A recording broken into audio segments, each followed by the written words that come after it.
Hey guys, আশা করি সবাই ভালো আছো। ওয়েলকাম টু মাই নিভিস ডেলি ব্লগ। তো আগের ব্লগে তোমাদেরকে বলেছিলাম যে আমি তোমাদেরকে জানাবো যে আমার ননদের বাড়িতে গিয়ে, আমার মেজো ননদের বাড়িতে গিয়ে আমরা কি করলাম। তো আমরা এখন পৌঁছে গেছি মেজো ননদের বাড়িতে। তো মেজো ননদের বাড়িটা হলো রসুনখোলা গ্রামে। আমরা আমার যে শ্বশুর বাড়িটা সেটা হলো হামকুড়া গ্রামে। সেখান থেকে আমরা টোটো নিয়ে আমরা চলে এসেছি। এ দেখো, এটা হলো যে বড় যে মেয়েটা দেখতে পাচ্ছ সে হলো আমার নাতনি হয়, আর পুচকে ও হলো আমার ভাগ্নি হয়। তো এরা দুজনে এখন হাত ধরাধরি করে যাচ্ছে। ওরা বলছে যে ওরা কত ভালো বন্ধু। তো আমি বলছিলাম যে তোরা এখনও কি, তোরা যখন বয়সকাল হয়ে যাবে, তোরা যখন বুড়িয়ে হয়ে যাবি, তোরা তখনও খুব ভালো বন্ধু থাকবি। তো এখন হেঁটে হেঁটে আমরা যাচ্ছি। তো আগের টোটোতে ছেলেরা সবাই ছিল, আর পরের টোটোটাতে আমরা সব মেয়েরা ছিলাম একসাথে। তো দাদারা এখন এখানে সব টাকা ফাঁকা মেটাচ্ছে। টোটোওয়ালা কাকুর সাথে আবার কথাটাও বলছিল। তো আমরা আগে আগে যাচ্ছি। এই দেখো, এইটা হলো বিনয়দা, আমার মেজো নন্দাই, ওর কোলে আদিত্য।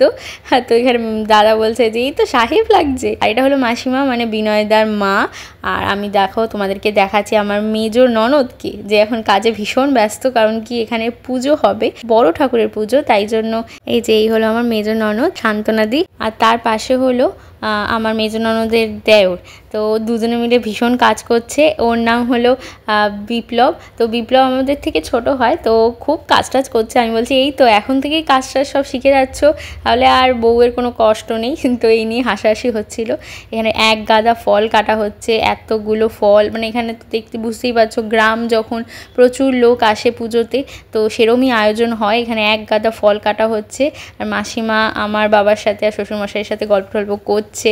আর এটা হলো বিনয়দার বাবা, আমার দিকে তাকিয়ে হাসছিল। তো এখন আমরা যাচ্ছি ভিতরে, দেখি সবাই কি করছে। আর এদিকে আমার ছোট ননদ মসুদি, সে ডাইরেক্ট বারাসাত থেকে এসছে, তো সে আগে চলে এসছে।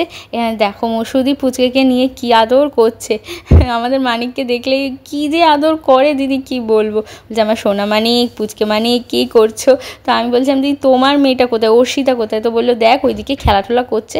তো গিয়ে দেখি ও বাবা, বদ্দির করলে তো উঠে পড়েছে। আর দেখো কি মিষ্টি লাগছে না ওকে, একটা ইয়েলো কালারের ড্রেস পরেছে সুন্দর ম্যাচিং করে, আবার মাথায় চুলে ক্লিপ দিয়েছে, কি সুন্দর না লাগছে। বিকেলের দিকে পুরোহিত মশাই চলে এসছে। তো আমি প্রথমে এই ছাতাটা লাগানো ছিল দেখে আমি সবাইকে জিজ্ঞেস করছিলাম আচ্ছা এখানে ছাতা লাগানো কেন।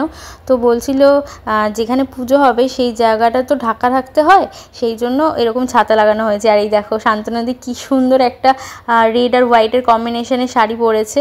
তো পুজো শুরু হতে হতেই প্রায় সন্ধে নেমে গেছিলো। আর সেই যে কি ঠান্ডা, কি বলবো।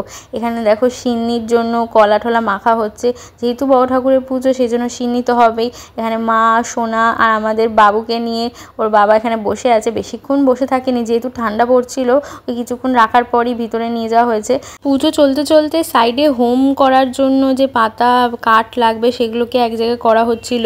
আর ঘরে গিয়ে দেখি যে লাবড়া খিচুড়ি যে রান্না হবে তার সরঞ্জাম করার ব্যবস্থা এদিকে আমার বড় ননদ আর ছোটো ননদ মিলে করতে শুরু করেছে। আমিও একটু হাত লাগালাম কিছুক্ষণ পরে। আর এইদিকে আমার পুচকেকে নিয়ে ওর বাবা খেলছে।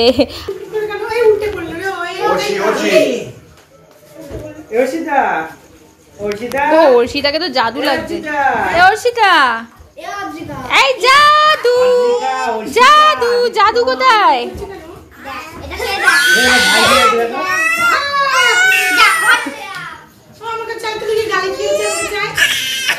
এই হলো সোমনাথ, মেজো ননদের আরেকটা দেওর। তো আমাদের আদিত্য সোনাকে কিছুক্ষণ আদর করার পর বলছে তুমি নাও তুমি নাও, আমার ভয় লাগছে, দেখো কীরকম ছটপট করছে। তো এখানে হোম শুরু হয়ে গেছে। সেদিন যে কি বিশাল ঠান্ডা পড়েছিল, তার মধ্যে সবাই এখানে জাস্ট শাড়ি পরে বসে রয়েছে, হিম পড়ছে মাথার মধ্যে। আমি তো কিছুক্ষণ দাঁড়ানোর পরই আমার মাথা যন্ত্রণা শুরু হয়ে গেছিলো, তাই আমি কিছুক্ষণ দাঁড়ানোর পর আমি ঘরে ঢুকে গেছিলাম। এখানে হোম শুরু হওয়ার কিছুক্ষণ পরে আমি ঘরে গিয়ে রেস্ট নিয়ে আবার চলে এসেছি হোম দেখার জন্য।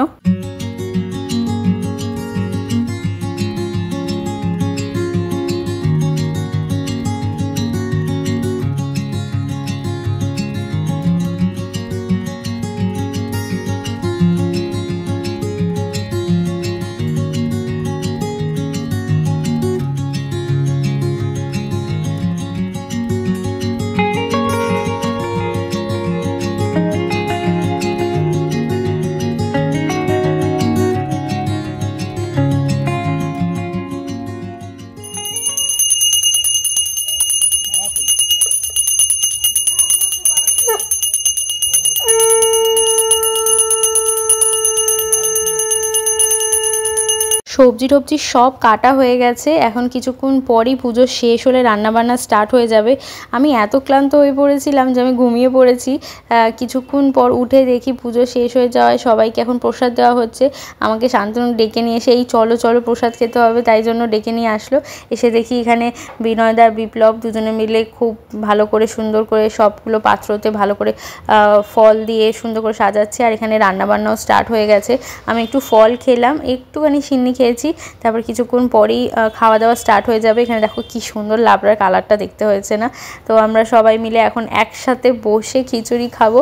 এখানে দেখতে পাচ্ছ আমাদের ঘরের সবাই একসাথে বসে খিচুড়ি খাচ্ছে, দেখে মনে হচ্ছে পুরো পিকনিক স্টার্ট হয়ে গেছে। আর এই কনকনে শীতের মধ্যে গরম ধোয়া ওঠা খিচুড়ি খেতে যে কি দারুণ লাগছিল, মানে তোমাদের বলে বোঝাতে পারবো না। তো আমরা হাসাহাসি করছিলাম যে বিনয়দা একটা সসপ্যান দিয়ে সবাইকে খিচুড়ি দিচ্ছে। তো আর কিছু করার নেই যে একটা সসপ্যানেই একটা পুরো থালা ভর্তি হয়ে যাচ্ছে, এতটা করে খিচুড়ি দিচ্ছে সবাইকে। তার সাথে লাবড়াও ছিল, লাবড়াটা টেস্টটা যা দারুণ হয়েছিল না তোমাদেরকে বলে বোঝাতে পারবো না। তো এখানে আমি আর আমার ছোট ননদ আমরা দুজনে পাশাপাশি বসেছিলাম। আমরা খিচুড়ি খাচ্ছি।